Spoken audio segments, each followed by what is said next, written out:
ഇതാ കാണുന്നതാണ് ലൂസി. ലൂസിൻ്റെ അടുത്ത് പോയി കിടക്കാനാണ് നെക്സ്റ്റ് പ്ലാൻ. അന്ന് കുറച്ച് വൃത്തിയിലാക്കി, എനിക്ക് വൃത്തിമുഖ്യമാണല്ലോ, അപ്പോൾ അതിൻ്റെ അടുത്ത് വൃത്തിയൊക്കെ എന്നിട്ട് വേണം ലൂസിനെ വൃത്തിയാക്കാൻ. ലൂസിനെ വൃത്തിയാക്കുന്നതാണ് കാണേണ്ടത്. നമുക്ക് എന്ത് രസമെന്ന്. പക്ഷേ ലൂസി ഒരു ഇതില്ലാണ്ട് നല്ലോണം കിടന്നുറങ്ങുന്നുണ്ട്.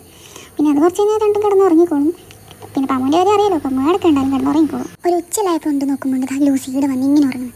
ഇതെല്ലാം എന്ത് പൂച്ച. ചില സമയം ഞാൻ വിചാരിക്കലുണ്ട്, പൂച്ച എങ്ങനെയായി ജനിച്ചാൽ മതിയെന്ന്. തിന്നാ കിടന്നോ ഉറങ്ങാം. എന്ത് സുഖം നോക്കണം. ഏകദേശം ഇതുപോലെയൊക്കെ തന്നെ ഞാനും. എന്നാലും ഞാൻ പറയാം, ഡെയിലി നമുക്ക് ജീവിതകാലം മുഴുവൻ ഇതായി ഈ പൂച്ചനെ പോലെ നമുക്ക് ജീവിക്കാൻ പറ്റുള്ളൂ. ഞാൻ എന്ത് വിചാരിച്ച് സൗണ്ട് ആക്കിയിട്ട് എണീക്കുന്നില്ല. പറഞ്ഞിട്ട് കാര്യമില്ല, ഞാനൊക്കെ ഞാൻ തന്നെയാണ്. വീട്ടിൻ്റെ സൈഡിൽ മരം മുറിച്ചിട്ട് വരെ ഞാൻ അറിഞ്ഞിട്ടില്ല. അപ്പളാ ഇതാണ് വേറെ സ്റ്റൈൽ. എന്തൊക്കെ സ്റ്റൈലാണ് കിടക്കുന്നതെന്ന് നോക്കുക. ഈ പൂച്ചയൊക്കെ കിടക്കണില്ലേ, അത് നമ്മൾ കാണണം. പക്ഷേ നമ്മൾ കിടക്കുന്ന സ്റ്റൈൽ എന്തൊക്കെയായിരിക്കും നമ്മളൊന്ന് ആലോചിച്ച് നോക്കി. അതൊന്നും വേറെ ആൾ കാണുന്നില്ല എന്നല്ലേ ഉള്ളൂ. വേറെ ആൾ കാണുന്നില്ല, നമ്മൾ തന്നെ കാണുന്നില്ലല്ലോ. നമുക്ക് കാണാൻ പറ്റില്ലല്ലോ നമ്മൾ എങ്ങനെയൊക്കെ ഉറങ്ങുന്നതാണ്. അത് കഴിഞ്ഞ് നേരെ അനിയത്തി കൊണ്ടുപോയി മസാജ് ചെയ്ത്.